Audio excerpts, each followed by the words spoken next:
that JP 9mm. Shh. Oh crap! You went live. Stop it. What's up, folks? Welcome to Foreign and Domestic. It is good to be here. I apologize we were not here last weekend. Wasn't feeling the greatest, so took the weekend off. Thanks to Bald for filling in.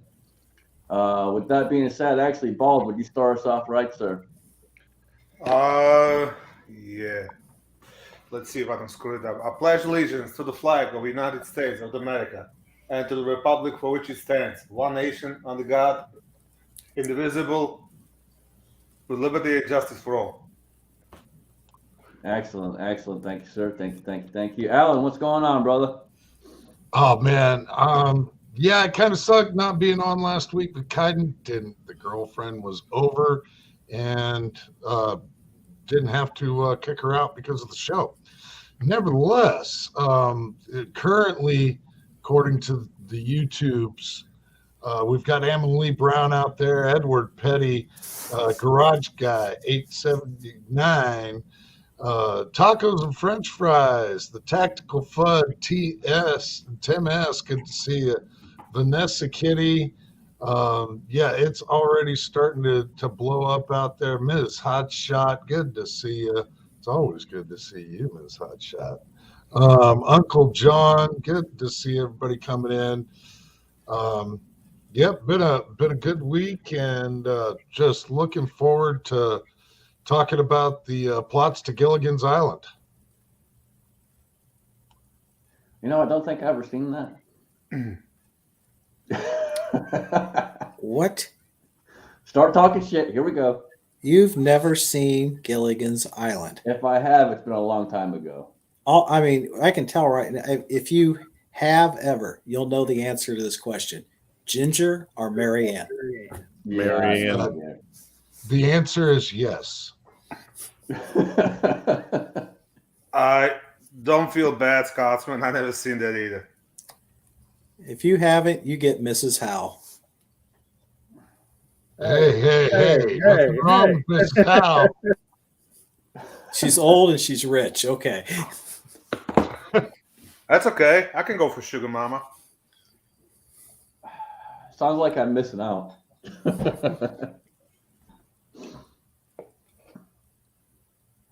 Yep, great Americana sitcom.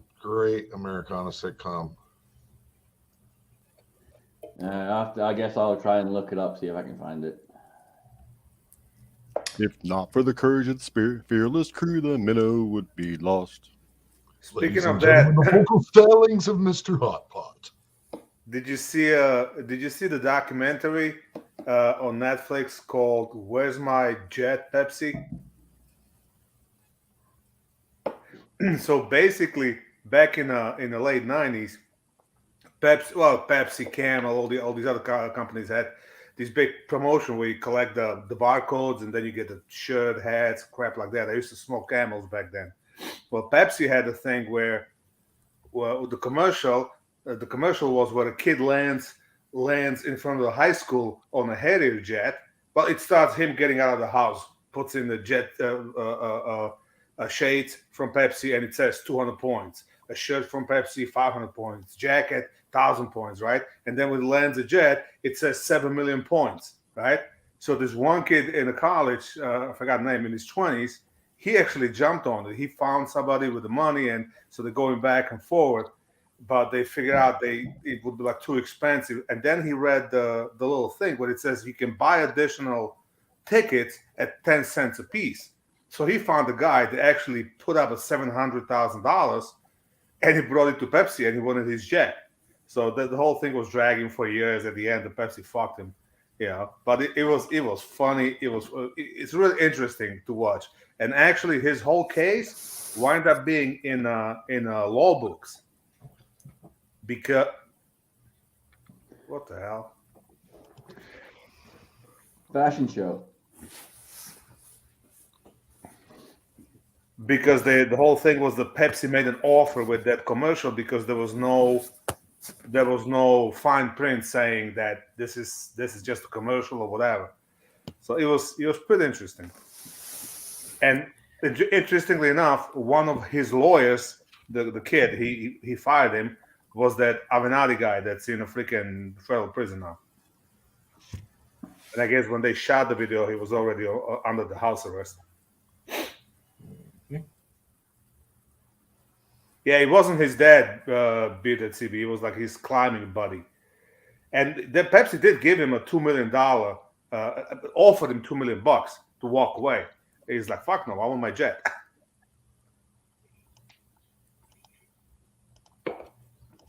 So what did you guys get into last weekend? I don't know. New York Outcast was here. We bullshit. We talked about pretty much anything, everything.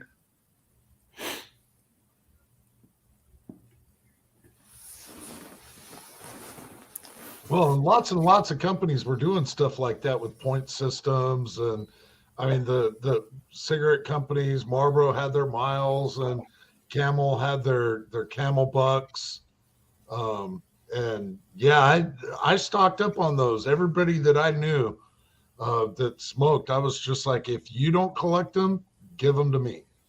Yep. Same here. I still and- got some Camel swag laying around somewhere.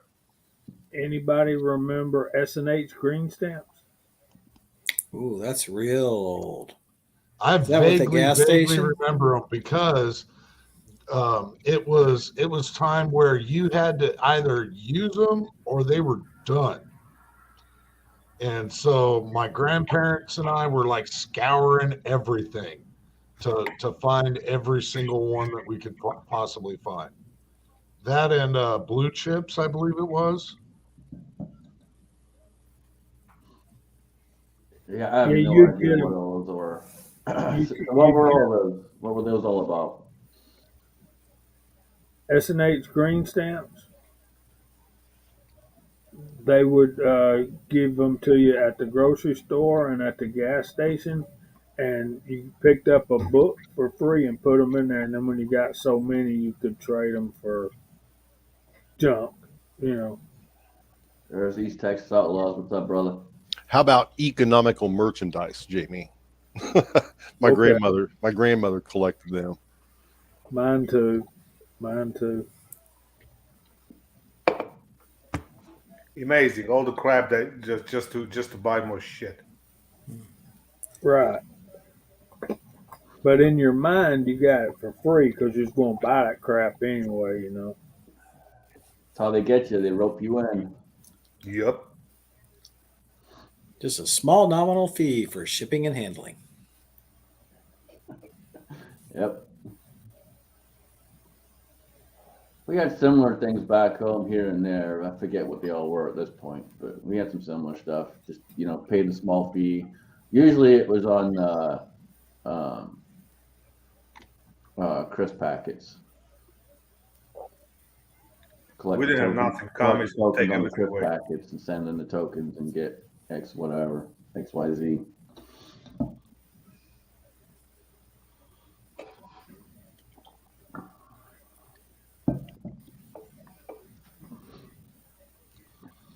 So this does not amaze me. I mean, the fact of the matter is I think Asian women can spin pennies into copper wire. So Well, and we know how her mother is. I've been yelled at too, so I know. Stand by. Not the last time I was there, but the first time I went out there and was there. My stomach was acting up pretty good, and I got told by her mother exactly what I had to do, and she made sure I was doing it.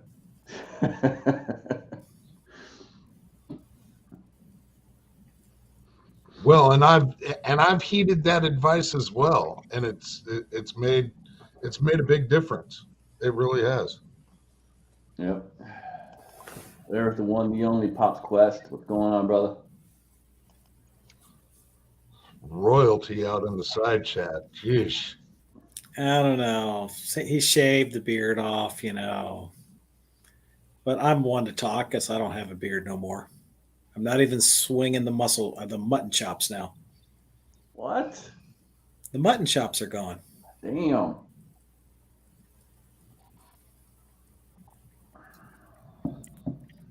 He must have drugged you.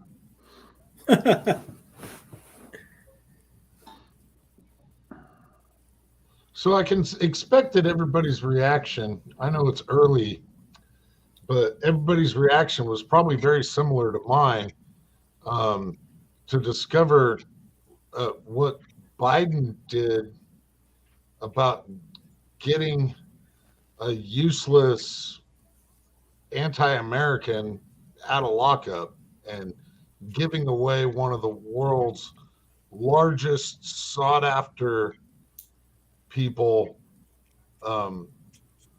over while pushing gun control all in the same day.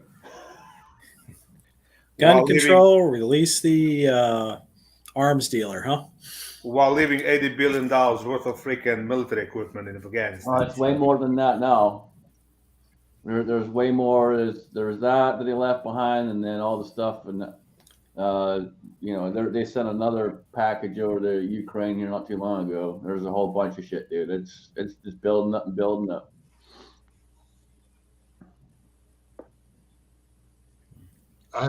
It is just completely and entirely appalling. And to probably all of us, it's not like I'm not preaching to the choir. I'm preaching to the choir, and I know it. The reason why, for votes. That's what it boils down to. Is so that he can get the votes of those particular class of people. Those particular people that he wants to try to get more votes out of. That's all that it's about. It wasn't about, leave the Marine behind. Yeah, you worthless fuck. Just terrible. Come on, and the first part of that too is at first they came out and said they didn't have a choice. Well, later on that day it came out that they did have a choice. Come on, she's a 2 Golden Star Olympic medalist or whatever the hell. And like what's his name? Razor just said, the only trade in WNBA that anybody ever talked about.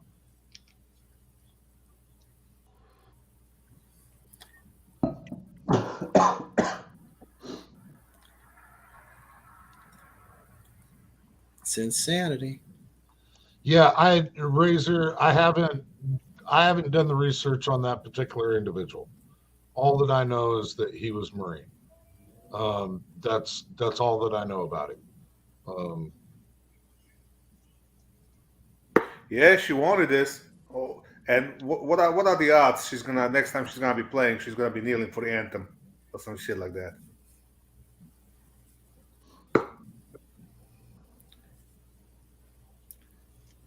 Yeah, protest the country. What? All right, so let's stop depressing people because we started off kind of depressing people. That's not a good way to start. So, Paul, what you been going on this week, man? What you been up to? Not a damn thing, to be honest. I'm just trying to sell the house. Did a couple of small jobs. Did some little bit of the shooting, some videos. Drinking my advent calendar daily and posting videos on it. That's pretty much all I've been doing. I actually had a showing today, and if these people ain't gonna call back, I don't know what's gonna happen because next week house is coming off the market, and I'm gonna wait till next year. But I'm at the point that fucking house needs to sell because I'm broke. I'm gonna have to start selling pictures of my feet on the internet or something. We don't give a shit about your woes. We don't give a shit about your woes. How's the beer been? Well, it's a mix of all different ales and whatever. I mean, it's decent, There's some kind of pale ale. This doesn't really taste as an ale. This is kind of watered down thing, but it's like assortment of 24 different beers. So wife got it for me. That's my advent calendar.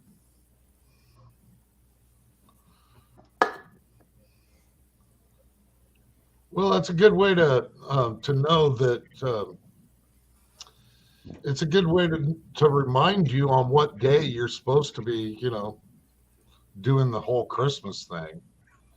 Yeah. Hey, I'm out of beer. Oh shit, it's Christmas. Yep, pretty much. It's her way of counting down for the present she's going to get, keeping you in check. It's all subliminal, baby. Well, she's gonna get a pair of flippers and a dildo. That's about it. Hot Pot, what you been up to, man? Well, ball, that sounds like the gift that keeps on giving. you never heard that? Yeah. Oh, let's see. Been doing some videos, been doing a little bit of work. Really been busting on stocking up for ammo for next year. Got a bunch done. Cast, reload, cast, reload. That's about it. Nice. You just been casting 9, or you been casting all kinds? 9s, 40s and 10s, 45s, 230, 300 blackouts. And some 45 for a long colt. Man, you've been busy. Trying to stay, man. Yep. Jamie, what you been up to, man? I know you've been working on that shotgun this weekend. I got it all apart. I got the receiver minus the trigger group back in there, and I think it's going to work a lot better. But this gun needed to come up completely apart after I got inside, man. You remember me telling you, been sitting in the back of a Tahoe for 2 years, and it's just skanky on the inside, man. Dust, dirt, rust. I don't know how to explain it. Well, I think you got it pretty good. I mean, if you leave it sitting around and don't take care of it, it's going to get pretty messed up. New or not. You know, I think about every 5 to 10 years you need to totally strip your guns down. I mean, we pull them out every 6 months or every year or every 3 months, depending on what kind of a humid environment we live in. But I think every so often you get that powder dust down on the inside of your receivers and stuff. I think they need to be totally stripped and gone through, cleaned, oiled, put back together. And when I say oiled, I think the number one thing we need to keep in mind is too much oil can be a bad thing. Right. Certain parts only need a little bit. Right. Remember, you're dealing with tooled steel. Tool steel. Yeah. I like those Remington wipes you gave me, Jamie. They're pretty cool, aren't they? Yeah, I've been using them. I've got a little squeeze bottle of rim oil, and I've been using it on this project. I do not like that. That stuff pours all over everything. It's just thin as it can be. That's why this is where I'm at. I like mineral oil on my firearms. If I need a touch of grease, I'll use grease, gun. U.S. military surplus. The little tubes with the little bitty tubes with the yellow tops. On my press rams, I like a thin motor oil, like 5W20, 10W20, or just a single 30 weight. There's Michael Hurtneck. There's Soldier. Ballistol. I've never tried that. Supposedly Ballistol is really, really good. There's a lot of fans of it out there. I still haven't tried it yet. I need to order some and try it. I mean, I have the things that I've liked to use over the years. There's as far as oils and stuff. I'm the same way, especially like on the Rams and that. I'll use a motor oil. You keep anything in the safe? Like this? Guns. Like this to eat the moisture. I went away from the plug-in ones. They didn't seem to last that long. That's a plug-in one. Yeah, that's what I'm saying. I went away from those because they didn't seem to last that long. I have another one that I picked up that's rechargeable as well, but it's a little bit different. No, that's what this is. You leave it in there. When it turns red, you plug it in. It dries up, and then you put it back in the safe. I got 2 of them in the safe. No, I know what it is, but I'm saying they don't last that long. I got 2 of them there, and I also any packages that I get that have those silica packets in, I throw those in the safe. They What freeze. Oh yeah, there you go. So whatever happened with just taking those white long knee socks, fill it half full of rice, tie a knot in the end, and throw that in your safe? That'll keep the moisture out. Either that or kitty litter. Either one will work great. Like the guns, I don't really shoot a lot. What I do, I take them out and I put like a thin coat of oil on them. Take the rack, soak it in oil, and just wipe the guns down and leave them in a safe like that. This way, I don't have to worry about the rust. I got Idaho being bad up there with WD-40, man. WD-40 is bad. Don't be using that shit. Well, WD-40 is awesome too, but not for guns. Yeah, it's bad for guns. Don't use it on guns. Uh-uh. Oh, that's the perfect stuff to use on Glocks. Yeah, New York Outcast. Yeah, sag with the rice is not cool enough for me. That's something you would use because you're a bargain hunter. Oh, not cool. Okay, yeah. So just buy the tubes, just steal your wife's socks, fill them full of rice, and throw them in there, and you'll find out how cool it is. I haven't tried the Aegis stuff. I've heard it's good stuff. I haven't tried any yet. Miss Hotshot's got some. I can't stand the way it smells. As far as oils go for guns, I use the AllenBePro 7, and that seems to be just fine. Never had a problem with it. Runs great. I've been using all Lucas stuff. I'm happy with it, and I like the way it smells. The Aegis people say, "Oh, it smells good." Nah, I'd rather stick my nose in a bottle of Hoppies. And then there's Fuzz 3-in-1 oil forever. Dude, 3-in-1 oil is bad too. Don't be using that shit. It's great for your door hinges. Yeah, well, it's not too bad with those flintlocks, you know. It's almost as bad as WD-40. I use mineral oil, like I've already said, and I use Edge Red that I mix up myself for a solvent. But I am intrigued by Lucas because I know they make great stuff, and I'm going to try some Lucas the next time I find some. Yeah. Insight's out there. I know he's on the road. Drive safe, brother. And CW got a comment out there too. Yeah, Ezox #1.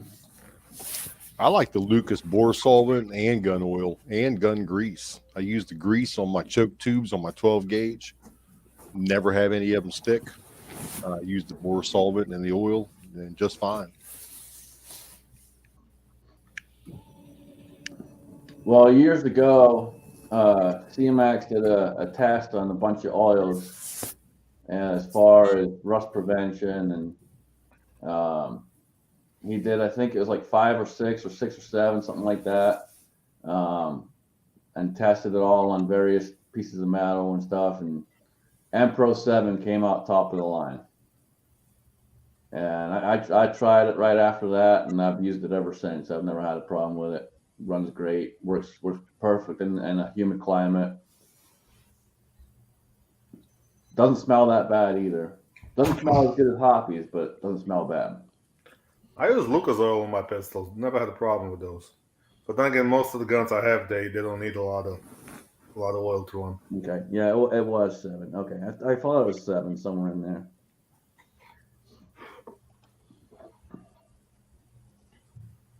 Yeah, I've used Hoppies a lot over the years, but I am kind of curious about the Lucas stuff.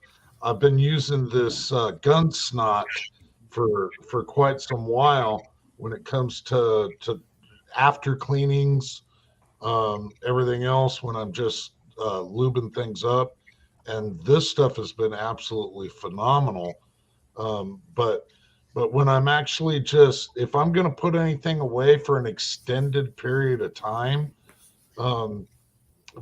I've actually used Mobile One synthetic, and to just like coat exterior, and That is, I've got absolutely no rust issues, none.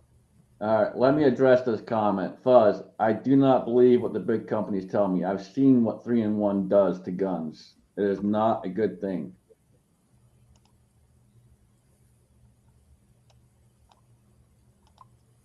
Trust me, I've seen what it does.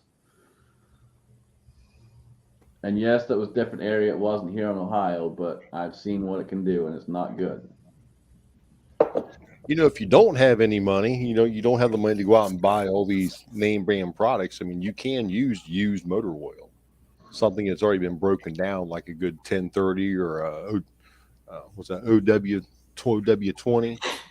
That's so super thin that it runs great. If you don't have anything else, man, pull your dipstick out. Right. Well, and I've heard a couple of competition guys say that too, where they're like at a shoot and realize that they didn't bring any oils or anything, and they're literally just pulling out their dipsticks and loading the BCGs up and just rolling with that. And it runs fine. There's always one out there. Too loud, moo.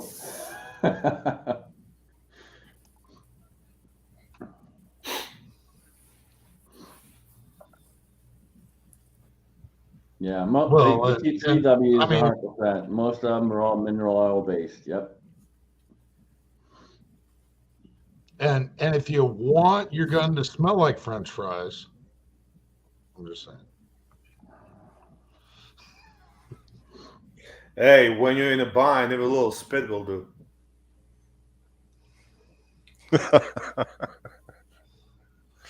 Maybe not yours, with as much bourbon is probably in that spit. Hey, listen, that keeps, a glass a day keeps the COVID away. And like they say, you better be a known drunk than anonymous alcoholic. So, have any of you guys ever had your action in your gun actually freeze from cold weather? No. And I shoot all year long. We got a frozen finger match January 1st. Go to the range all year round, and I hadn't had any problems. Well, I have, but I'll tell you, it was definitely a very cold deer muzzleloader season back when I was, maybe junior high. The reason it froze up is the gun ended up on the ground after a great horned owl landed a foot from my head in the tree, and it scared me so bad I fell out of the tree into a big snowbank. I was okay, got back up there, and then when a buck was coming by, I went to shoot it, and the snow got in there and it froze everything up, and I'm just sitting there going, just wondered. So what would be a good preventative to keep that from happening besides not dropping your gun into a big snowbank? Here's a question. When you fell off the tree, you were okay because your head broke the fall? No, because I fell on a 4-foot pile of snow. Okay. On his head. Head first. That neck acts like a really nice shock absorber. Keeps the body safe. The head is like an inner tube. If you just bouncy, there's nothing to hurt. Yeah, as far as preventative, I don't know on that one. I mean, like, you seen me, I threw my Beretta in the snow with your kid there because he was, talking shit about Glock and, talking shit about Beretta and talking about his Glock. And he wouldn't throw his Glock in the snow, but I threw my Beretta in the snow and it worked just fine.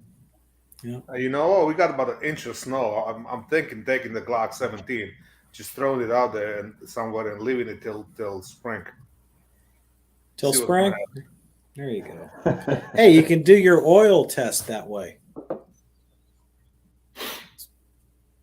It's not a bad idea. Fuzz says graphite. Okay, is that going to stop water once it, snow, and if it melts a little bit, get some water crystals in there? I don't I don't know. know. Have to find somebody that lives up. I mean, because the only time we can do this around here is when it gets to single digits or below zero to really Right. test that. Yeah, it's coming.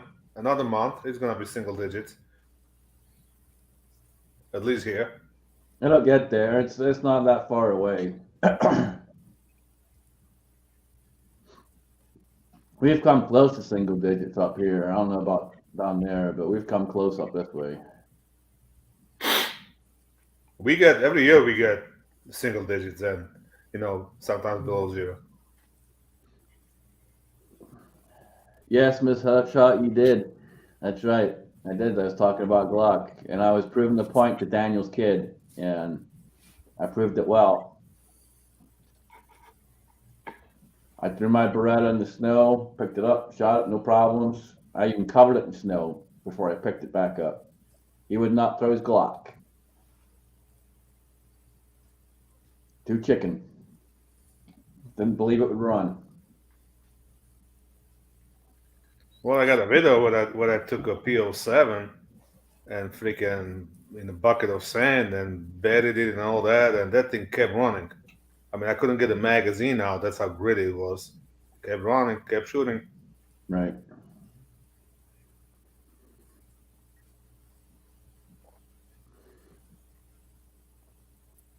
Well, if you go back and look at what the heck? What channel that? Damn it. He does the tests on them, runs them through water, mud, sand, and all that. Oh, the Tim from Yeah, military arms channel. Military Arms Channel there. Yeah. He ran the Beretta through that before, and it went through no problem. So I had no fear of throwing it in the snow and covering it up and seeing if it'd run. I knew it would. The snow generally wouldn't really bog up the gun.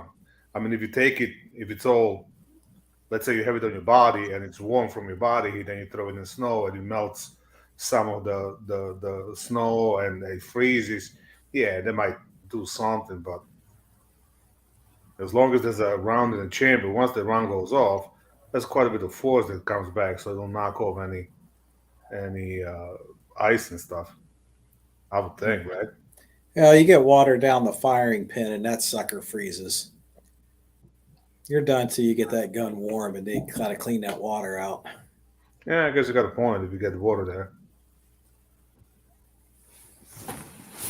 It don't take long to freeze if it's cold enough. Yeah, but usually hammer fired guns, you got the mass of the hammer. So You do. same goes with the primers. Like usually hammer fired guns can pretty much eat up any primers there are. Yep. Striker fire is where it gets finicky.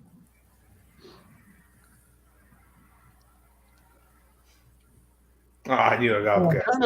I'm kind of amazed. We started talking about lubricants and cleaners and stuff, but nobody mentioned brake free. Brake free was like the big thing there for a little while.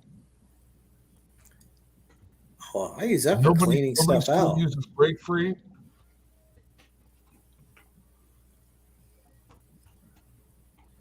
No, never used I it. guess nobody still uses brake free.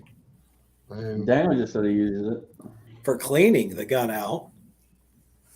You break free and stuff, getting gunk out, and use that other kind of brake cleaner, and then just wipe everything down. And that's just to strip everything to bare metal. Then just clean. Then just go ahead and lube everything up, put it together. Well, there was so not just as a CLP or yeah, Cheaper. there was also a frog lube. You guys ever used that? There was like a whole process. You had to heat up the parts. You coat it with the frog lube, and supposedly it gets into like a pores. Then you wipe it down clean. But I used it in the beginning. Like, I swore by it until it gets cold, and then it's like, nah, not really. Shit doesn't work. I got some stuff they call frog lube I use on my motorcycle that's supposed to keep bugs easy to wipe off. Man, that stuff sucks. I was gonna say I've heard a lot of bad things about frog lube as far as running properly. I've heard it binds up a lot. Yeah, the Well, whole and idea was especially that in cold weather, it like turns to cement in cold weather. well, the whole idea, what they said is that you don't put it on as a lubricant. So basically, I would take the heat gun to a barrel and slide. I would heat them up. I would apply the shit on, and then you wipe it clean and reassemble it. But I didn't have a good experience when I switched to Grand Powers because Grand Power like to have a loop where the barrel rotates. So I kind of got away from it. I mean, I still got some, but I just don't use it. I mean, Lucas Oil has been good to me. And you Okay. know what? You get a little tiny bottle, it lasts you freaking years, especially if you're running mostly polymer guns. Now throw up Ozzy's comment about his grandpa used his grandmother's sewing machine oil. Depending on which one it was, and both of them are good. One, the original was whale oil, and then if it had a yellow tinge to it, but if it was clear, that was mineral oil. So your grandfather was a very smart man.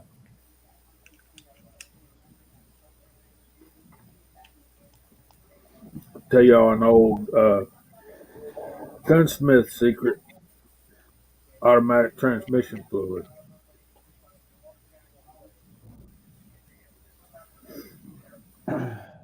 I got 101 out there saying weapon shield. I've never tried that.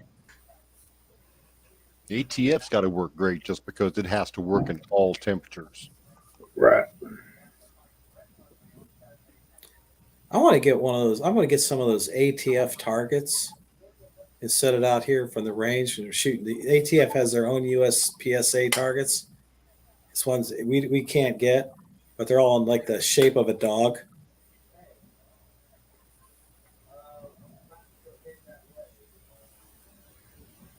Yeah, the Just automatic transmission fluid has that color added to it, and on gun stocks, it really puts the sheen back in there. So Daniel, I got a question for you. Yes. Why do you want to shoot dogs? The brown paper targets the ATF has. Dogs. Are you secretly trying to say you want to shoot your dogs without saying you want to shoot your dogs? No, they haven't peed on the new furniture yet. Not knock on wood. Yeah, It'll happen. Just you wait, man. They're gonna go out there and get a skunk, and then they're gonna come in and be all over the furniture. I didn't even think about this whole skunk angle. Oh, jeez. That's going to be bad. If that happens, Come outside and shoot them like old yellow. somebody's going to move out, me or the dogs, if that happens.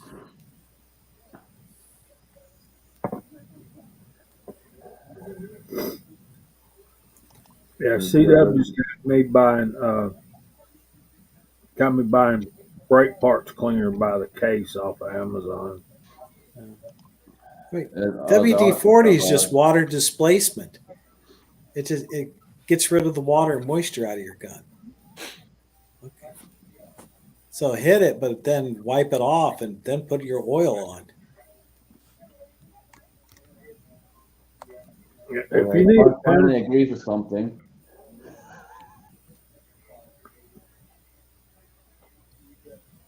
if you need a penetrating oil and you think WD-40 is what you need, it's not. What you need is Aerocroil or Croil. Yep. That stuff works wonders. That stuff is Yeah, fabulous. I'm a fan of PB Blaster when it comes to penetrators, but Kroll oil is superior. PB Blaster is a trucker's dream right there, man. We use that all the time on the fifth wheel mechanisms. That is a wonder in the wintertime.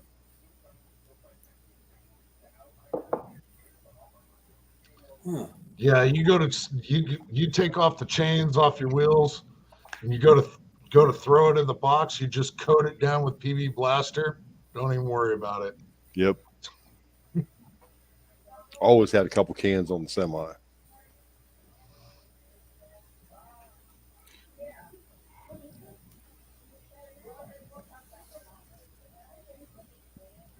Slick 50. You guys ever heard of Slick 50? Oh I yeah. have. Yeah, that stuff came back out in the 90s. It was an additive to your engine oil that was supposedly a molecular structure that would impregnate all of the metal parts. They drain all the oil out of a car motor, and then just let that motor run forever. Yeah. I had some Slick 51 lube I used for a long time for bicycle chains and stuff. It worked really well.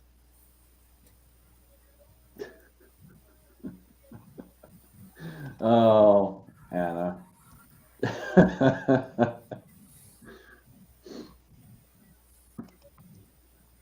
Yes, Alan, you do use Wesson oil on a Smith & Wesson, especially after it's been cooked a few times with French fries.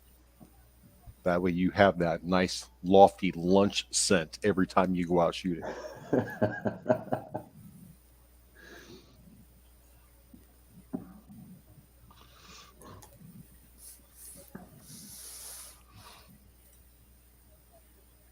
So has anyone got any projects they're working on? Obviously, Jamie, I know you're working on that shotgun. Anyone else got some projects they're working on? Yeah, slowly but surely. I do. I know Jamie's been working on something that's far, far superior, but I mean, I ended up coming across something that, well, so this right here, according to the Alcohol, Tobacco, and Firearms, is a firearm. So according to rules and regulations, this right here is a firearm, and so there is an entire build getting put in and around this. If you notice, there is nothing in that right now, and so there's an entire build that's coming, that will be because of this. Is that 80%? Not in the slightest. Not in the slightest. This is a a serialized part. Okay. This is registered with the Alcohol, Tobacco, Firearms, and Explosives, and liars, cheats, and thieves that think that they make law by setting rules. I thought if you buy FCU, it comes like complete FCU. You would be correct. Right. Yeah, if you do buy a standard fire control unit, it does come with everything. Yeah, you're 100% correct. See, This you particular showed, one doesn't have anything at all in it, because virtually everything that's in it is being replaced with hop-up parts. Okay. Why? Why not? Why not? No. I mean, is the parts are gonna make a better gun, better trigger pull, better reset, or like Yes. why replacing every single part? I'm just curious. Yes, ultimately, altogether, it's going to improve the entire mechanism all the way around. Better trigger pull, better reset,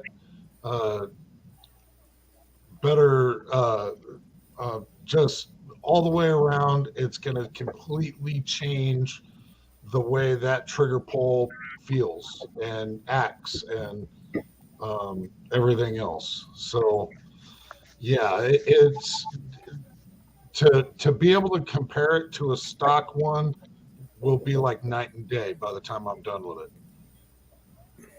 So just much better. Oh yeah, more better. Mo better. Positive. More better.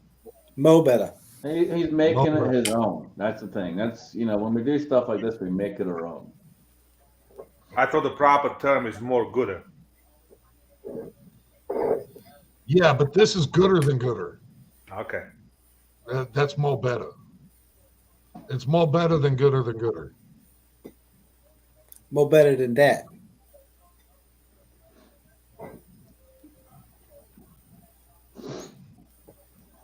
Okay, so you're building a gun, a pistol. Oh, yeah. What caliber is going to be? Well, I'm building a pistol. And it's one of the most dangerous pistols known to man. Because Is that one why of those lung not? buster? Is that one of those lung buster 9mm? Yeah, it's still 9mm. Still 9mm. It'll still take some genuine SIG parts, but most of them are. Some of them are aftermarket. But yeah, it's predominantly it's going to be something that SIG had never even thought to turn out. And I look forward to once I get all the parts in. I don't actually have all the parts in yet, and when I do, it should be a breeze to put together. And by the time it's all said and done, it will probably shoot better than any P320 out there. And by the time you're done with it, by the end of this week, Sig Sauer will announce and show the exact same thing you are doing. Yep. You I'm would- still waiting. I'm still waiting on my so, royalties from my Spectre Comp. Yeah, Bald. You mean you deserve some royalties for that Spectre Comp, man? That was a nice pistola. Actually, I built one like yours because you had one, and then I bought the Spectre Comp. Oh, so you owe me royalties too, motherfucker. That's a monkey see, monkey do thing.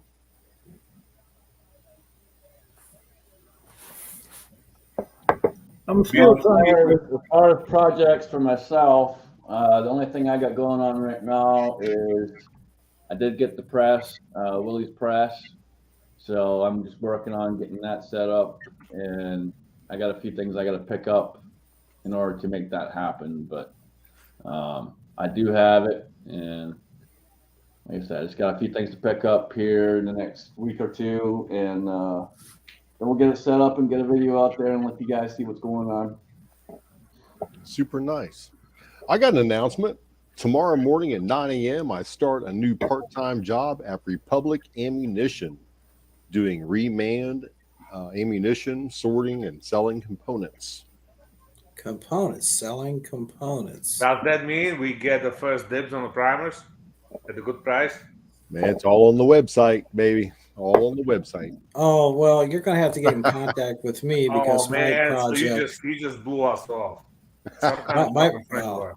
Hey, I just start See- tomorrow, okay? Let me get my foot in the door. See, here's the thing, We'll Bald. give it till the end of next week. See, here's the thing, Bald. You're not local. We're local. He'll take Yeah. care of us. And here you can pitch him this. You got a veteran who's coming off 100% disability, is working on his mobility, and is going to go out there and give USPSA a shot this summer and to see how far he gets for the whole Yeah, thing. you get all the way to C class. So you can maybe talk to him if they're going to sponsor anyone.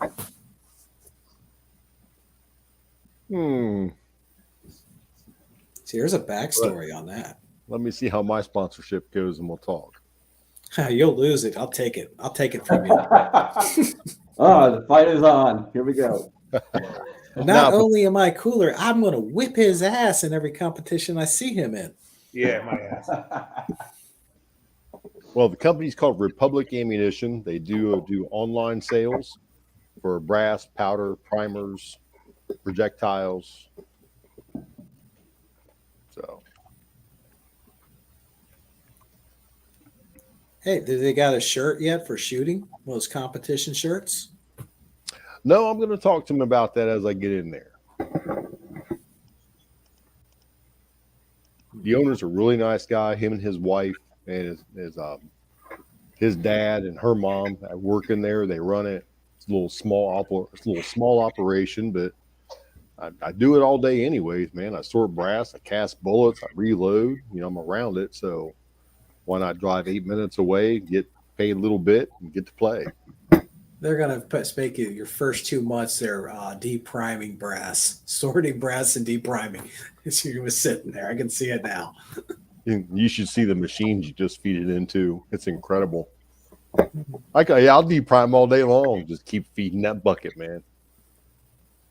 Man, if Please, you're Gene. getting paid for it, why not? Gene, please don't be late for your first day, or you're going to severely disappoint Val and Daniel. Flat out piss us off. I'm gonna show up there. It's like, yeah, I'm this guy's parole officer, and I'm here to. He said he's gonna get a job, and I'm here to check on him. You've got the tats for it. Boy, do I. Well, they got decent prices. $32 for washed and polished 9mm for 1,000. That's not bad. How much for 1,000? $32 already 30? washed and polished. Oh, that's just the brass. Yeah. Okay. If you call him and say, "Hey, I want to buy this much," he'll talk to you too. He's a really good guy. Oh, look, they got Gen X small pistol primers. Yep. You need to test those. I wanna know if they go boom in the X5. They go boom in my AXG. Oh, they do? Yeah, I've been using them for the last couple months. I gotta sell this fucking house. I'm broke. I gotta pay with my credit card, and I gotta buy freaking 20,000 of those. I mean, $8 is not great price, but better than anything else. He's got some other ones that were 70, I think, unless he's out of them. I'm just looking at the website. Yeah, ZSR small pistol primers, whatever the hell they are. 7.5. I got 2,000 of those last week, and I have not shot any yet. What's wrong with you? Come on, you gotta test that shit. Man, I got so many others. Those Gen X primers actually work really well, man. I've not had any issues with them. None. Yeah, I'm really, really just concerned with the X5 because all my hammer-fired guns, even Alien, that thing will fire pretty much any primer. Well, my AXG's got the same fire control unit and everything that your Legion X5 does, and I shoot them out of that without a problem. But then again, I don't know if it's because of the Armory Craft trigger, but X5 is a little more finicky. I have the ZF 320, my carry gun. That one will fire about 50% more hot primers than the X5. And 365, same thing. It'll run the hot primers. Really, just my competition, X5 Legion, is the drama queen. With my experience with the Gen X primers, they're about a medium on the hardness level. Okay. Good to know. Good to know. So we're gonna get the inside scoop and employee discount and all that, right? Well, put the website up on the thing because some people on the side chat are asking for it. In the door first. Yeah, Andrew Hyder is a grandmaster shooter in my region.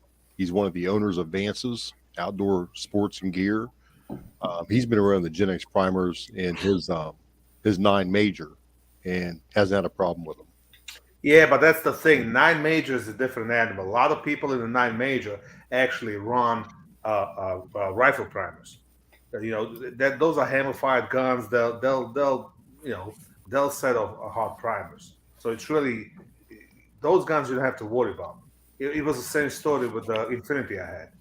It's really the striker-fired guns that you're gonna have an issue. Well, just give him some input on it. I shoot with him, so I talk to him a lot. Ask him if he knows me.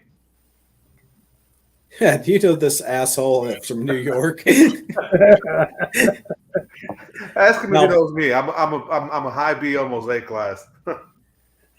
Now, Ball just put up the link for them up there. So if you do order and buy something from these people, if they got a place where you can put notes, tell them Daniel sent you. Well, they gotta step up the game because in a 9mm, I only see 124 grain. I don't see any 147s. What the hell? Well, explaining that, that's a matter of being able to resell stuff like that. You have to buy pallets of one particular caliber to be able to redistribute them. Oh, I get it. I'm You just know. busting your chops. So I'm happy he's got the 124s if I need them, which I don't because, well, I cast mine. I can't use cast in Alien. They gotta be full metal jacket. So I bought a couple thousand of RMR 147s, and I bought some 135s. And to be honest, I can't even tell the difference between the 147s and 135s.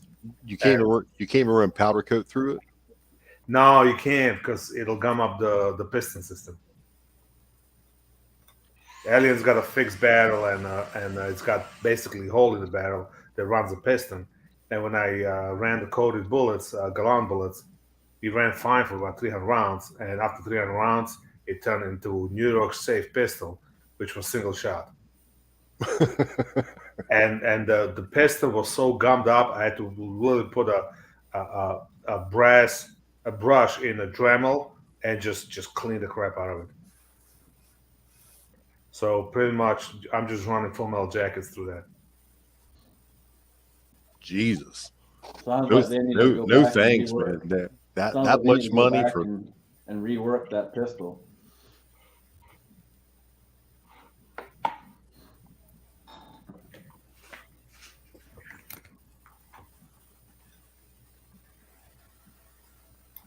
in Idaho Rogers. I just took a whole bucket full of 224 Valkyrie to the recycle place because I don't shoot with it.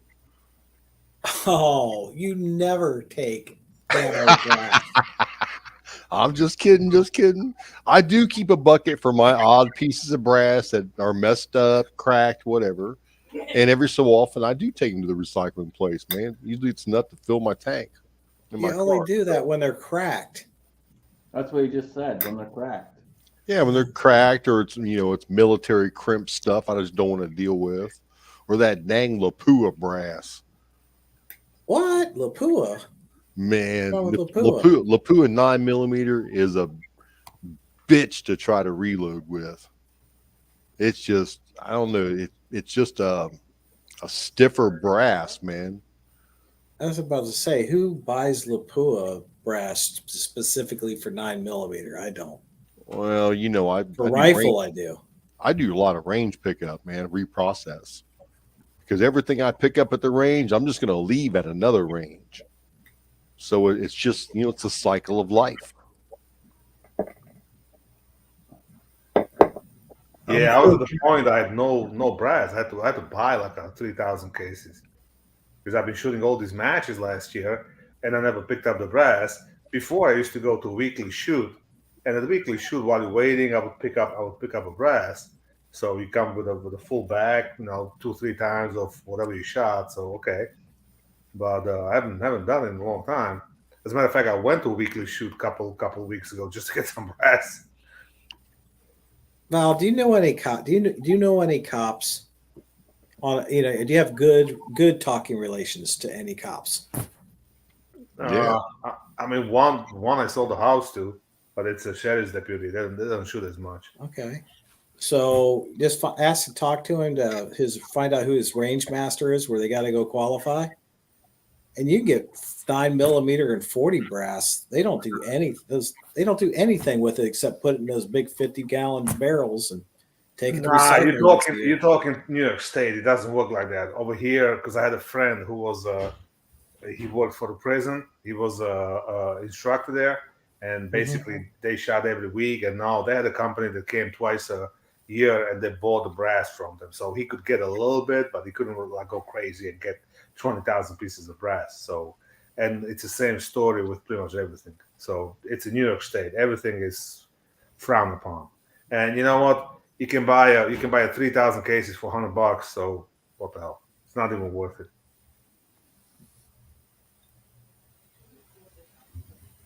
Well, when you're broke, like you keep saying you are, then yeah, it is worth it.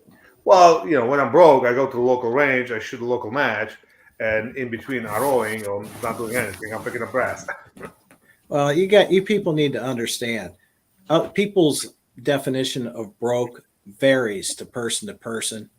Now, if you're from New York and you Well, build see, multi-million dollar houses, here's Bald's problem. Bald is just too proud to go and ask. That's the problem.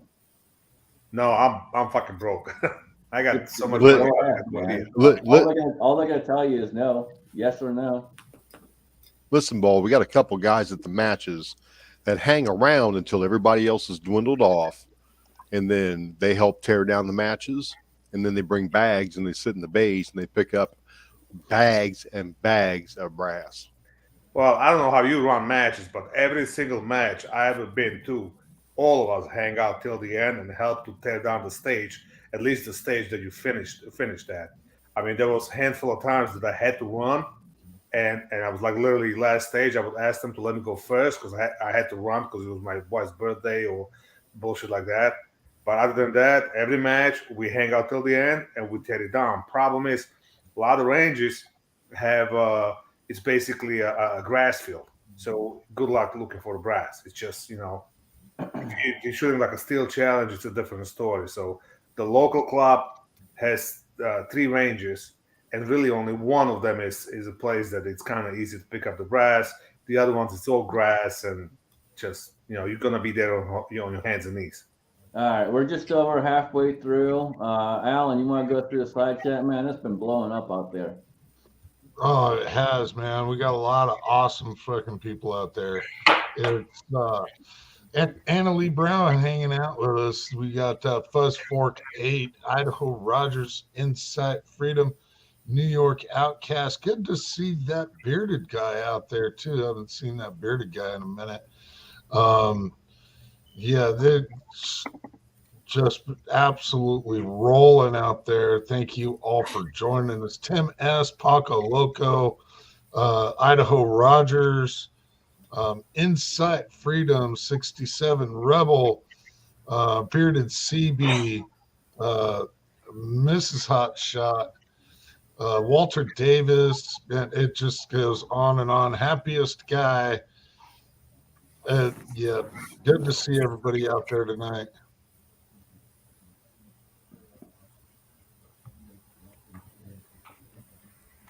Absolutely. So you've been doing any shooting, Alan? I know you've been staying busy, but you've been out shooting on any? I actually just went out and did a little bit of 22 shooting yesterday. Just 22 because I finally found the right configuration that I wanted to put on my Ruger 1022 takedown.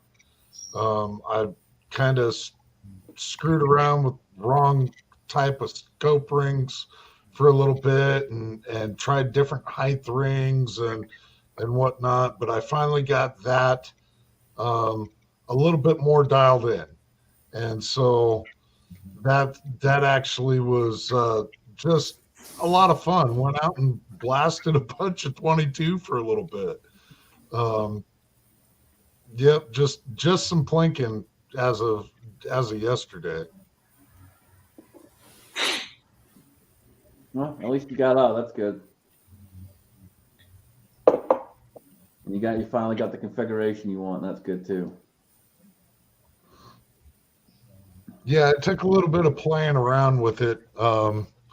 I was even contemplating changing it up and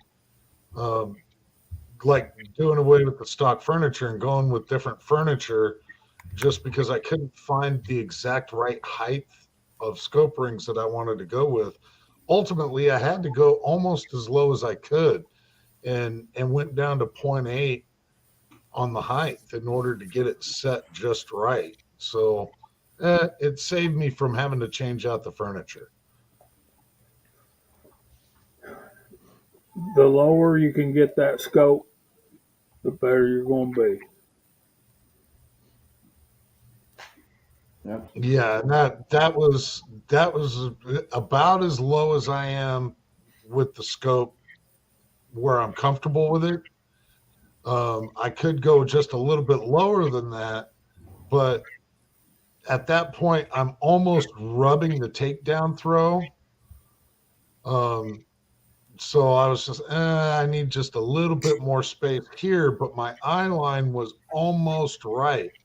And so when I went to the 0.8 rings, my eye line was perfect with my standard cheek weld when I pull the thing up. So it took a number of playing around with different rings and stuff in order to be able to figure it out.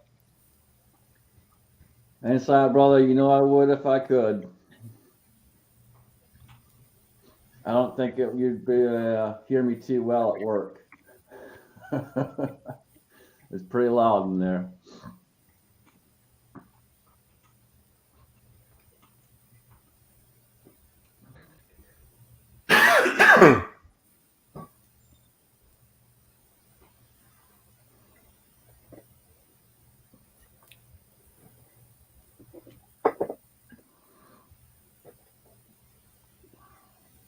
Yeah, we got another Californian out there. We got Winston Herrera.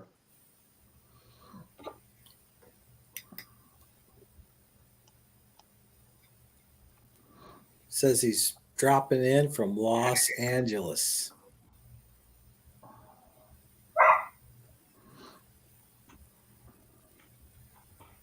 I'd driven in Los Angeles out on that freeway and stuff once during rush hour. Well, I parked anyways. I've never driven a car back that way. Huh? I was gonna say you weren't driving; you were just sitting there. Yeah, just sitting there. That was the last time I took a car there.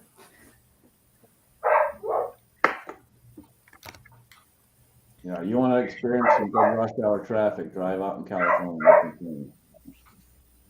Yeah, I've been there and done that with a pickup truck and a trailer. Like 6 hours to get out of it. Yeah, you know it's bad when you got 6 lanes and every single one of them is at a stop. How about the New York taxi ride on a weekend night in New York City? New York City is actually not that bad. You'd be surprised.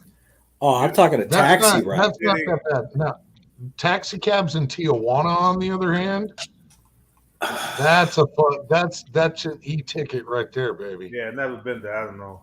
City's really not that bad. I got hit by a white Cadillac in TJ.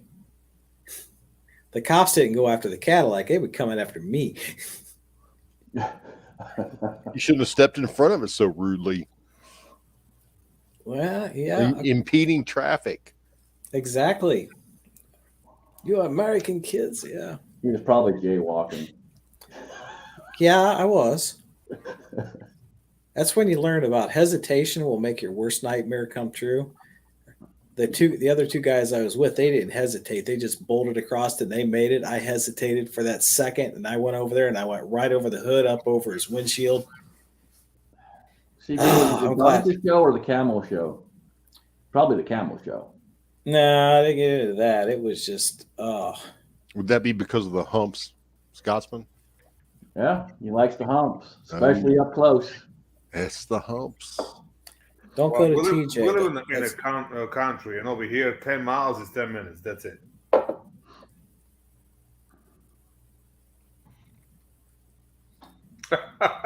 Being that TV. Yep, sometimes 4 or 5 minutes up to 3 hours. Yep, it's insane.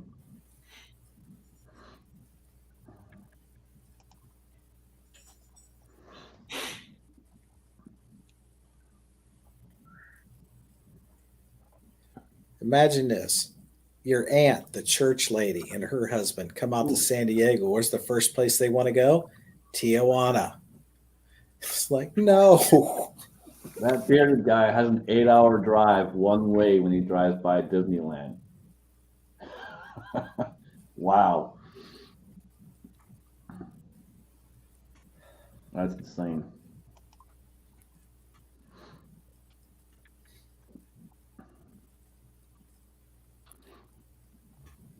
Although driving in Southern California will teach you very, very well how to drive, because if people are at a 3-mile crawl, if they're not at a 3-mile crawl, they're at a 95-mile-an-hour bumper-to-bumper movement. I was going to say and so changing lanes and everything else, you learn really, really quickly how to handle your vehicle in a very short amount of time. Oh, and two other things. When they get that rare little bit of rain and they hit that stuff, it's like smash it. Bumper cars, they're just sliding and going everywhere because a little bit of water hit the cement.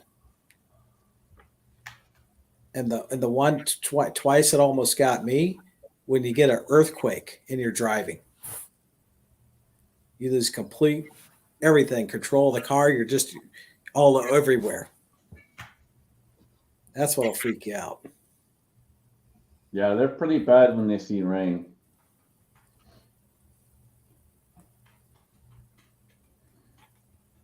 I saw a few accidents when I was out there.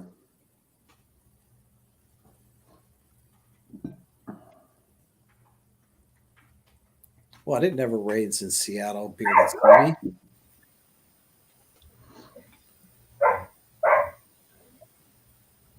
It's just very low clouds. Never been to Seattle. My kid was there last year for some comic book fucking show bullshit, whatever. He's into that. All that Comic-Con.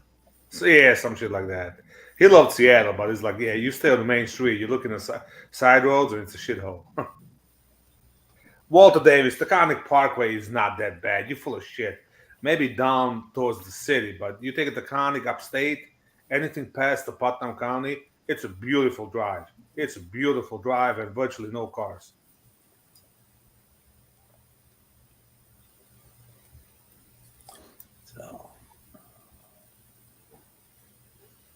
So how many left-hand turns do you got to make when you're on the highway? Anybody? On the highway, left-hand turns? I don't think you should be making any left-hand turns on the highway. Just left-hand curves. Left-hand curves, left-hand turns. Well, we got a couple of left exits, on some of the highways, but no left turns. I only have 2 on the way to work, Daniel, so it's not that bad. Usually, okay. when you do left turns on the highway, cops are kind of frowning upon that. Speaking of that, I had a showing today. Okay, I'm coming back home. I'm going down the road. There's a cop in front of me. All of a sudden, no blinker, no emergency light. He just went to the right and made a freaking U-turn across the whole road. I had to slam on the goddamn brake. I was this close to go on the horn because the guy in the opposite direction was going a little faster. So I guess he went and chased after him. But nothing. No blinker. He barely tapped the brake. It was like no warning whatsoever. I'm like, you son of a bitch.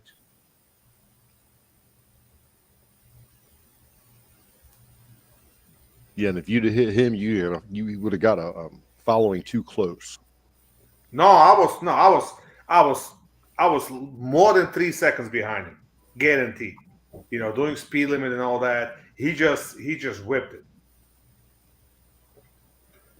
Ricky Bobby says he ain't going to be 2 seconds behind nobody. Right, you ain't first, last.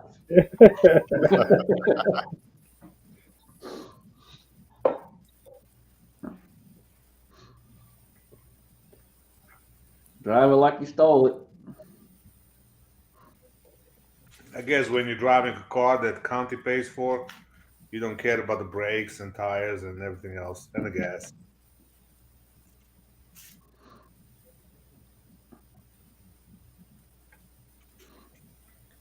See, I've always said, man, I don't care if my truck gets scratches on it, just as long as I make the scratches. Oh, I put a big scratches on my new freaking truck because a couple of months ago I parked it next to a big pile of gravel, and then I had to move the truck, so I just jumped in and turned the wheels to the right and went. And my truck is a full crew cab with the 8-foot bed, so it's a long ass freaking truck. And all I hear is, I'm like, I forgot about the freaking pile of gravel, so I scratched the whole underside. I'm like, son of a gun.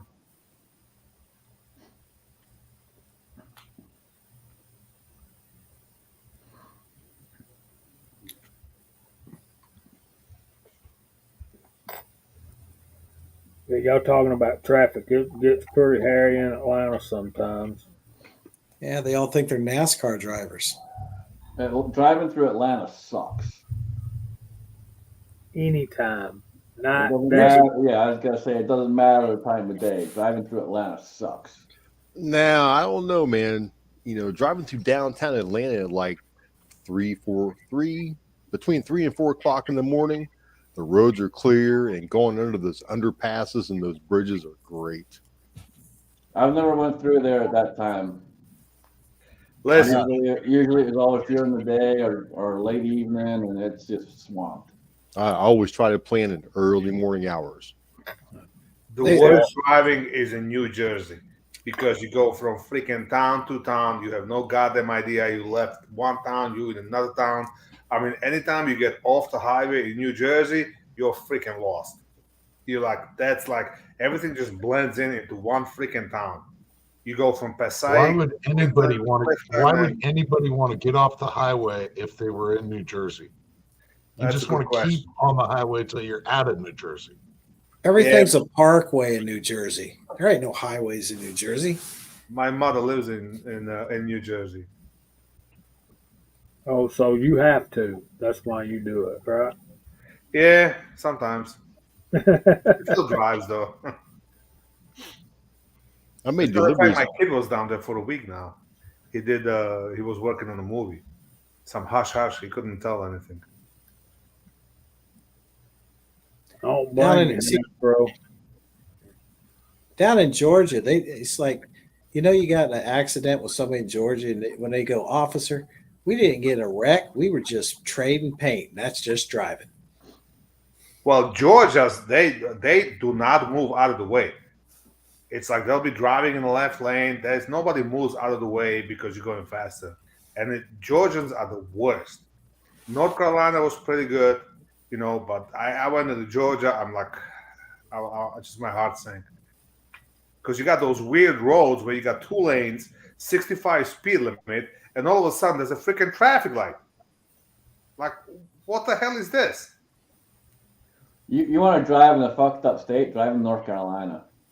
North Carolina wasn't that bad actually. That's What- pretty what- bad, what's man. messed up is They got all these Tennessee. weird freaking turns and ways and all that. It's messed. It'll mess you up quick. Eastern Tennessee is the worst because they can't make straight road in Eastern Tennessee to save their fucking life. That's because in Tennessee you just make a left turn. Thorzak's has got it. The I-5 corridor is kind of jacked, period. Tacoma, Seattle, Washington area. It is just a clusterfuck. And going through Portland during winter, if there's been any snow, I don't understand how those people forget how to drive in snow every year. But they It's do the same way. every year. Same way in Oregon. Oregon, they get tons of snow in Oregon, and every year they seem to forget how to fucking drive.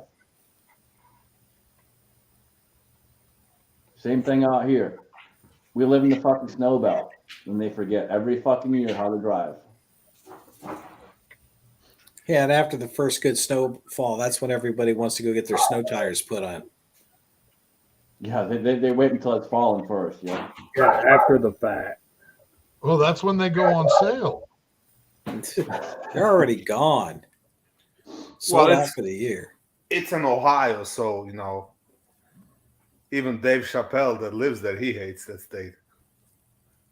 The first snow we had, I don't know, what was it, 6 or 8 inches, something like that. And you want to talk about wrecks, dude? I was still at work. It was about 5 o'clock in the morning, and the news already had at least half a dozen wrecks, and still counting. Oh, that first little snow we had this year from my Yeah. house heading to the marathon station on the other side of that little town, 3 wrecks. Yep. People see snow, they freak out. I don't get it, man. Well, Dave Chappelle lives in the most liberal community in the state of Ohio, What, Toledo? Yellow Springs. That's where he I have no idea. lives. That's where I'm he just throwing it out resides. That's where he eats. That's where he goes out. Is Yellow Springs, Ohio, the most liberal place in Ohio. It is hippie, His comedy doesn't seem to be liberal. man. It is hippie, stinky women with ar- hair in their armpit-ville. All right, we got a question out there from that bearded guy.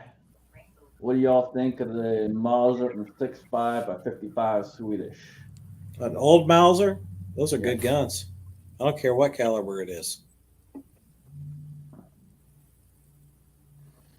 I haven't shot that particular cartridge, but I have shot a bunch of Mausers, and you can't go wrong with a Mauser. Isn't that the same cartridge? Those, what is the K31 and K11? Those straight pull action. Isn't that the same? There are some straight pull ones, yeah. Yeah, those things are that's a tag driver. That cartridge is a holy mother of God. It's expensive as shit though. 6.5 caliber in general is, for some reason, and I don't know why, is inherently accurate. But I'm telling you, those Swedish rifles are the most accurate of any milsurp you can get. So if you can get one, uh, by all means. So everyone had Being, nothing but positive. Being an expert on milsurps and being even more of an expert on 6.5, I have a lot to say about this. Yeah, sounds about right. Oh, Thor says K31 is 7.5 by 55. I gotta go look. Which is another tack driver too. Yeah, there's a ton of Mausers out there, man. There's all kinds, but yeah, they're all pretty dang accurate. But And that's what I have to say about that. thanks, man. That was very informative. Man, I Very, learned very so informative. much during. Wow. Could you repeat that? I missed it. I was asleep.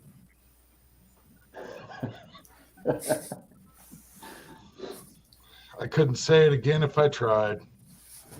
Yeah.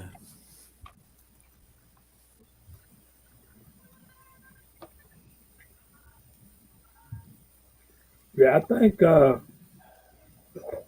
if you're I'm looking not to find mistaken, one for 250, as long as it's in decent shape, yeah, go for it. Just Oh. make sure you check that barrel, make sure your rifling's good, and if the rifling's good and that, and the action's decent, go for it. I think, if I could be wrong, but I think Thorzak's has some videos out there on. I know I'm almost positive he owns a K31. So listen to the man when he talks.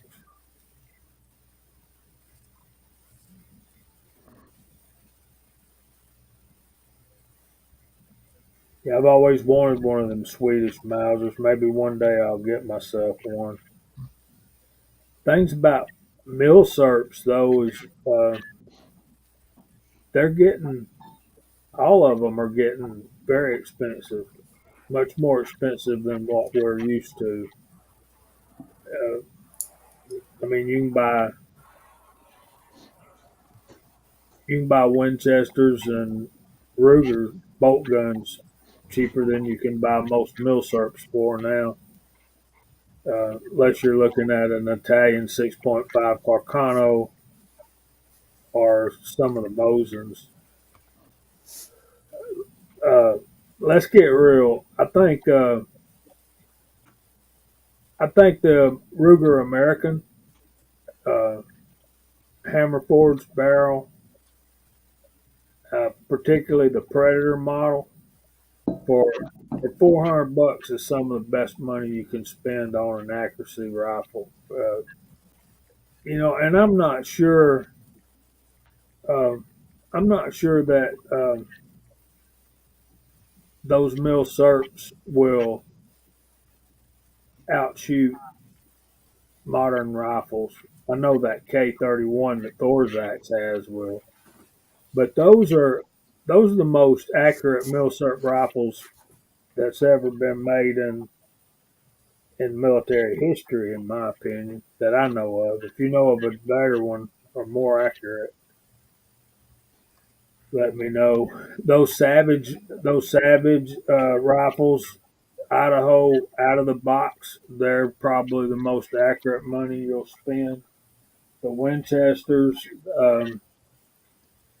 I've not shot one of those or known anybody that's got one, but the reviews I read are just fabulous about those. I'm not talking about a Model 70. I'm going to talk about a Ruger. I'm not talking about an M77. I'm talking about a, you know, entry level gun. But my Ruger American shoots 6.5 Creedmoor. It'll shoot to 1,000 yards and does it pretty well. Yes, it does.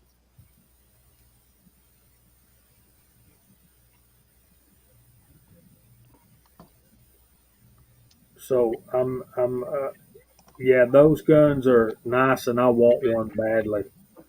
But at the price they're getting to, I may never own one. And you can see Thorzak's comment up above there a little ways. He's got one, says it's the most accurate rifle he owns.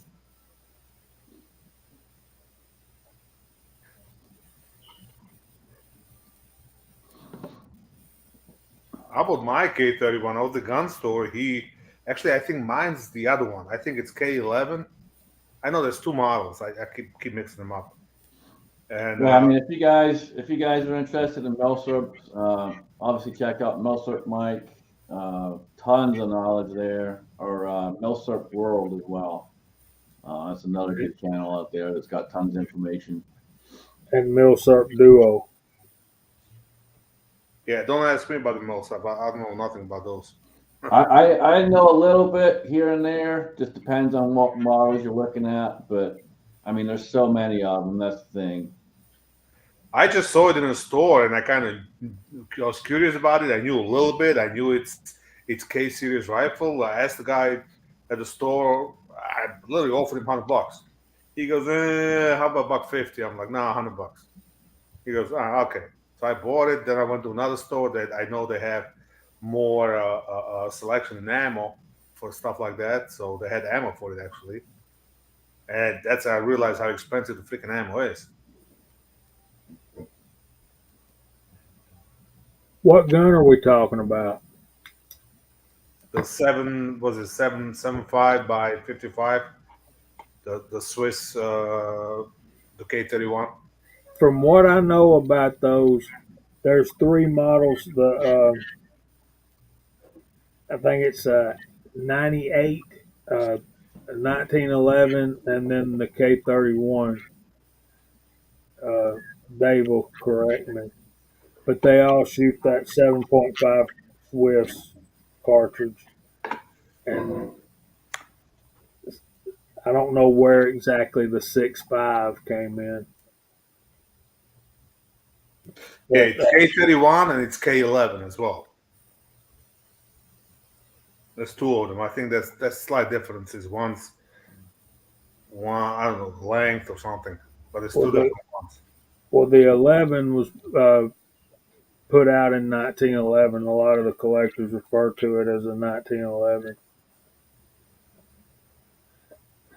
I don't know what the official designation for it is, but this is my take on the Swiss. I think they're one of the most accurate. Yeah, Beard CB got it. Back me up there. The Swiss all have to do a term in the military, much like what you were talking about, where you come from, Val. And they're issued their rifle, and they become proficient with it. And then when they leave the service, they keep it, so it becomes their household gun. And to me, that's just cool.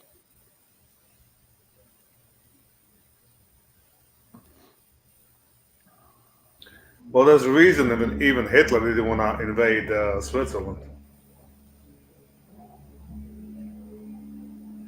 He didn't want to go into Finland either, did he? because he just seen what they did to Russia in 1939.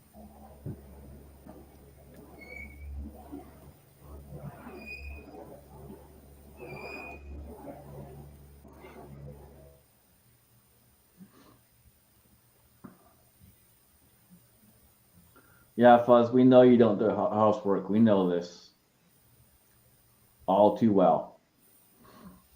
He makes the cats do it. Idaho got a good point. Japanese used 6.5 caliber, but they also used, I think it was a 7.8. And what kills me is you can still find the ammunition for those Arisaka rifles to this date, and it says 6.5 Jap or Yep. 7.7 Jap. And I'm like, are we never going to get over this stuff? I mean, they're good guns, man. They shoot well. Now the Well- ammo for 6.5 Jap is expensive as hell, but well, that's that other caliber is as well, man. It's like I think the most reasonable milsurp ammo you can get is 8 millimeter Mauser. And if you get the PPU stuff, that is excellent brass for reloading as well. I mean, it's not Lapua, but it ain't far. I know, right? Idaho, ammo isn't politically correct. We should say ammunition.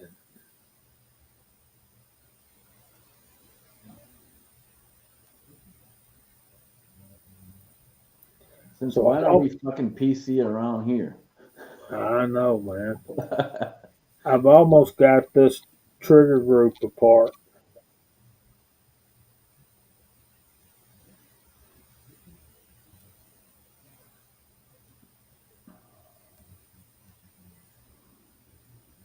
Oh, is that why you don't have your camera on, or is it because you had a bad haircut? Yes.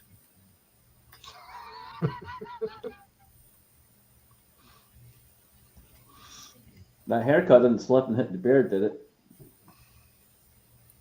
No.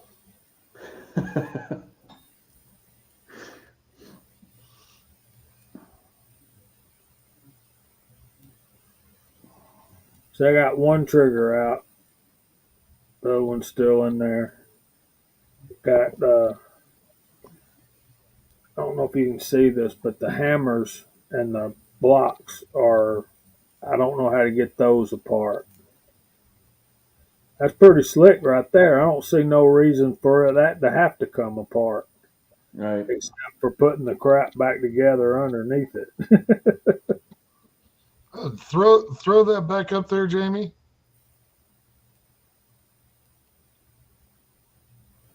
Wow, There's your there's- hammer. You got the block. Yeah, it's moving pretty good. That's freewheeling. This other one won't do that because I've got the hammer. The trigger is all jacked up. You can see how it's kind of sideways. oh, that's quite cattywampus in there. Yeah. Yeah, we'll get that here in a minute. Yeah. Too bad he didn't show us what that looked like before. You didn't want to see it before, brother. Oh, yeah, we did. Yeah, we did. We want to see. We want to see the dirty too. The dirty. You want to see the dirt and grime. Sometimes that's the most important parts. The dirt. The You know, there's absolutely zero videos about this shotgun on YouTube except for people doing flybys and and all here that stuff. and here was your chance to go viral. Dude, I don't want to be viral. But I will do a video on this when I get it straightened out. Just a flyby video, or That's been done, man. Yeah, he'll get out there and do some shooting. Yeah, I want to load up some buckshot. I got some double lock buckshot that Mock made me, and so I want to load up some of those. And I figured out those notches on those chokes. Did I show y'all the chokes? I showed it to Jason. Anyway, um, the number of notches in the Benelli mobile chokes are what marks the tightness of them. Like 5 is cylinder bore, 4 notches is improved cylinder, 3 notches is modified, 2 notches is improved modified, and 1 notch is a full choke. So with a full choke, we do not want to be shooting slugs and steel shot.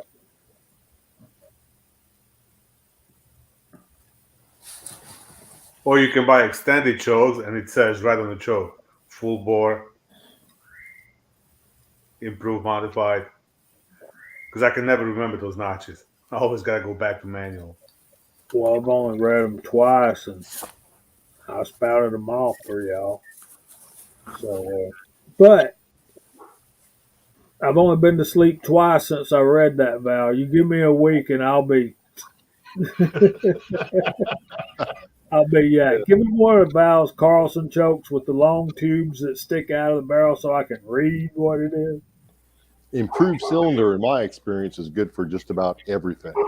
Bird shot, buck, slugs, doesn't really matter. Yeah, in 3-gun, pretty much that's what you're going to be using like 90% of the time, unless you need tighter choke. Let's say you have a stage where you have a spinner or something like that, then you might use that. But if you got a good ammo, harder ammo, and improved modified, that's pretty much good to go. Yeah, that's all overrun. Oh, I haven't Jamie's tried- got Christmas lights in his beard. Santa. There's a video. Man, I haven't shot 3-gun in a long time. I got away from that.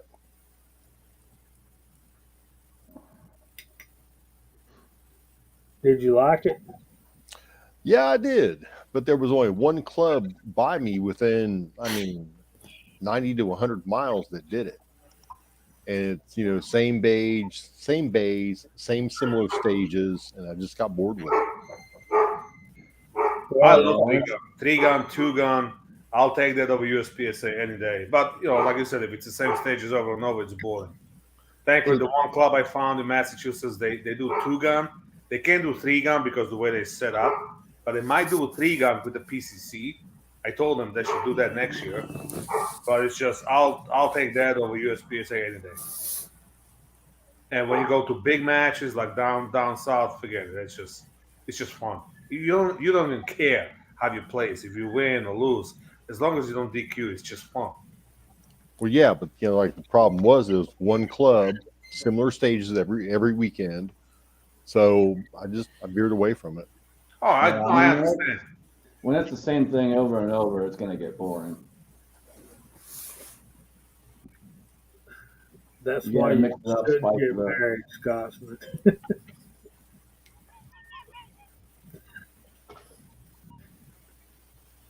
I guess we know why Jamie. not married. Bada bing. Hot one coming in from Jamie. Jamie, go to your Yes. local costume store, okay? Rent a Spider-Man outfit one time, then the Incredible Hulk and stuff. Spice up your life. Yeah. What Get a great idea. Get the wife a Wonder Woman outfit. No, man, actually, I won't. I wouldn't mind her having a plaid skirt with those socks, white socks that come up just below the knees, button down shirt, and a sweater. Yeah.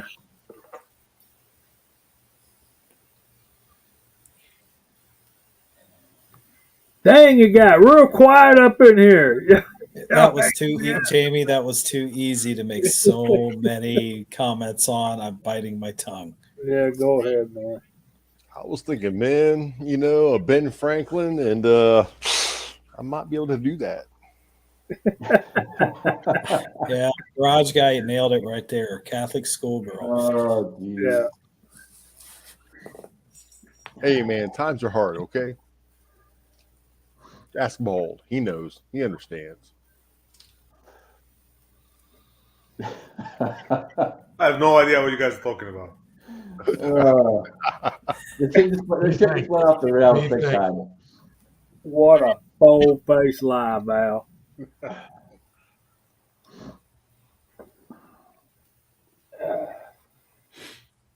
I mean, the That train was always going off the tracks, but it just went way the fuck off the tracks. I still got comments going through my mind, but daggone it, I am not going to say them.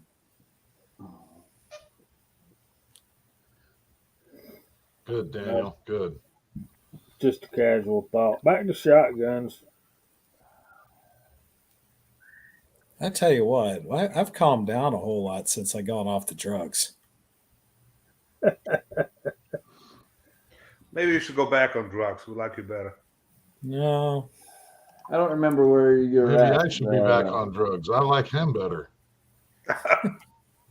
Where are you at again, that bearded guy? I don't remember. I got a terrible memory, man. well, he must live west of the Mississippi, I bet.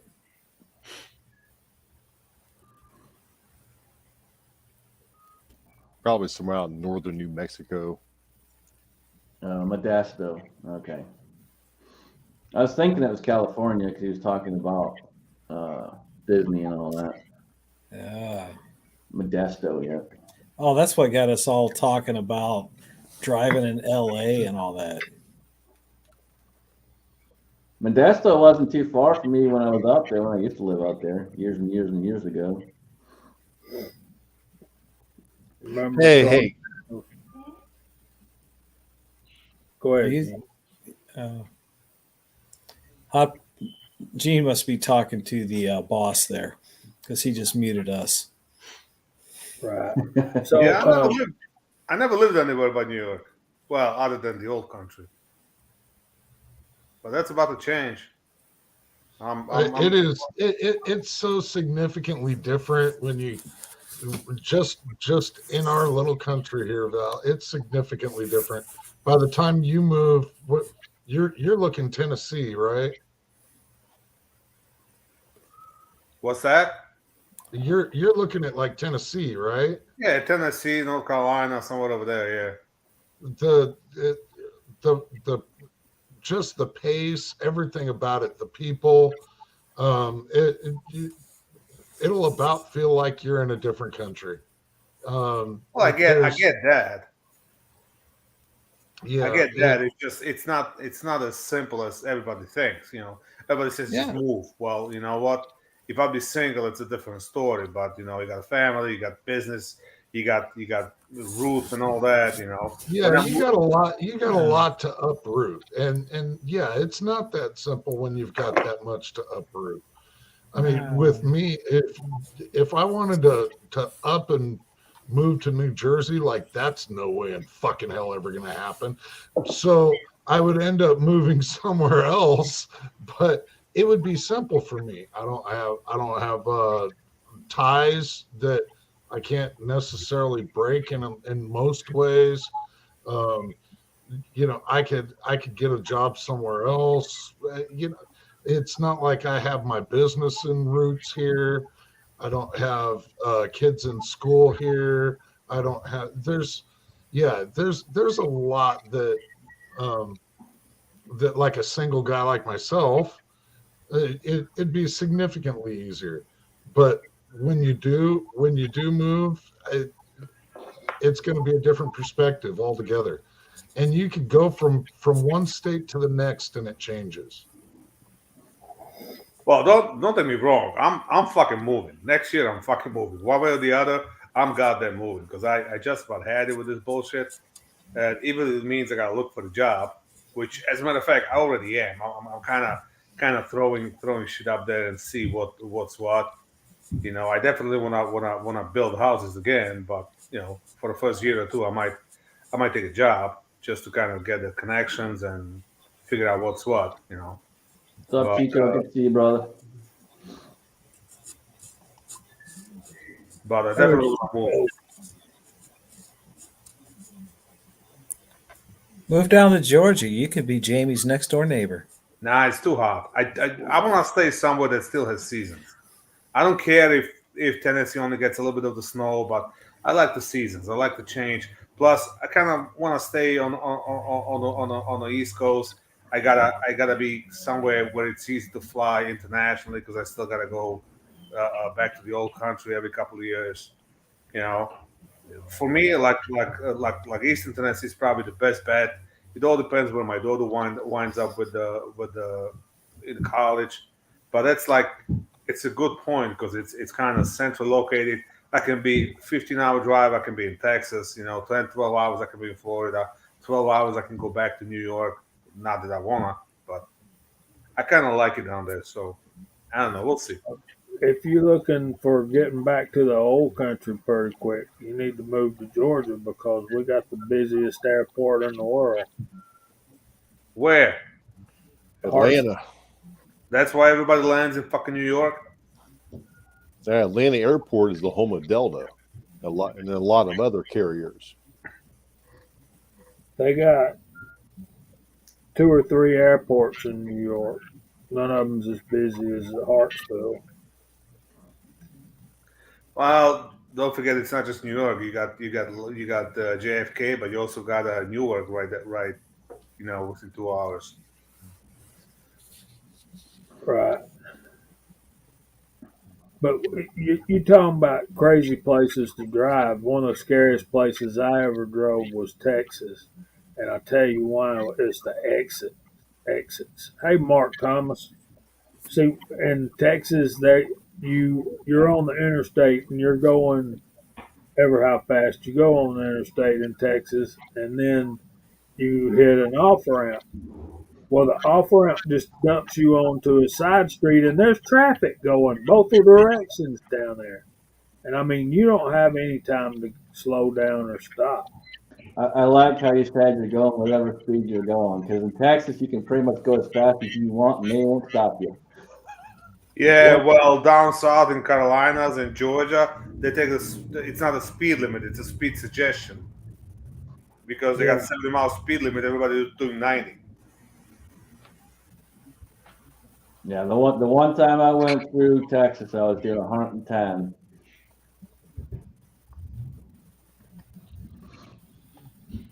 And probably getting past like Pretty much every speeding ticket I received while driving a commercial vehicle happened in Texas. Wow. Well, that's commercial vehicle though. Yeah, that's because you're in a truck. Yeah, and when I drove through there in a truck, man, I never broke 70 on purpose. Well, I have no idea where the hell you drove because if you take I-80, there's no single truck doing 70. I mean, they're doing 85, 90. I was always a better safe than sorry truck driver. Set the cruise 70 and just go. Let it take you. You should get a new Tesla truck. I was going to say, where's yours? When's yours coming in, bud? No, I mean the Tesla, the semi, the one that just came out with. I had a job offer to test those EVs at TRC, which is a test track here in Ohio. And that they didn't pay enough, not to justify it. Daniel, I'm still waiting for my Tesla truck. Mine's still in parts.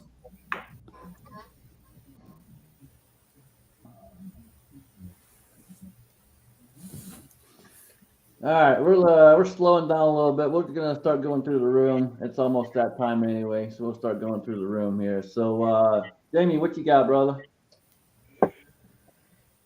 I'd be working on shotguns. I'm gonna load up some shotgun rounds and go shoot them, and hopefully make a video about that. I got another video in mind, and I hope I get to make them. Friday nights, 8 o'clock, Georgia Shooting Connection channel. Check us out for the Georgia Shooting Connection Friday night live stream. We talk about reloading and stuff. Hope y'all come join us. Thanks for having me, brother. Absolutely. Always a pleasure having you on, man. Bald, what you got? Not a damn thing. Merry Christmas, everybody. Merry Christmas. Bah humbug. Gene, what you got, brother? Well, I'll start the new part-time job tomorrow, working at the remanufactured MO plant. Let's see. Other than that, be doing some videos, be doing some shooting, and man, just keeping them blowing the smoke. Awesome. Thanks, man. Daniel, what you got? I've got ideas for videos now. I'm actually starting to get motivated to make videos. I just hadn't been motivated in a while. That's why you guys haven't seen me put anything out except that last deer hunting one. But thanks for having me on, guys. It's been real enjoyable talking with you. And the folks in the side chat, you didn't bore me tonight. You actually kept me entertained, and that's what it's about. It's all about the Daniel. All right. Thanks, guys. Always good having you on, brother. Good seeing you. All right. With that being said, good seeing everyone out there. We had the side chat with Poppin, and good to see everyone. Like I said, appreciate everyone out there. Alan, take us out right, brother. Oh man, thank you everybody for showing up tonight. It's always great. It's a great way to not only cap off my previous week but start my next week. And thank you, gentlemen, for everybody being on the chat. Yes, I do have a project going. Am I going to make videos about it? Probably only once it's complete. For some oddball reason, YouTube doesn't like the idea of showing you how to assemble things. I don't know why. But until then, I really just want to remind everybody to keep their magazines loaded and one in the chamber. Woo!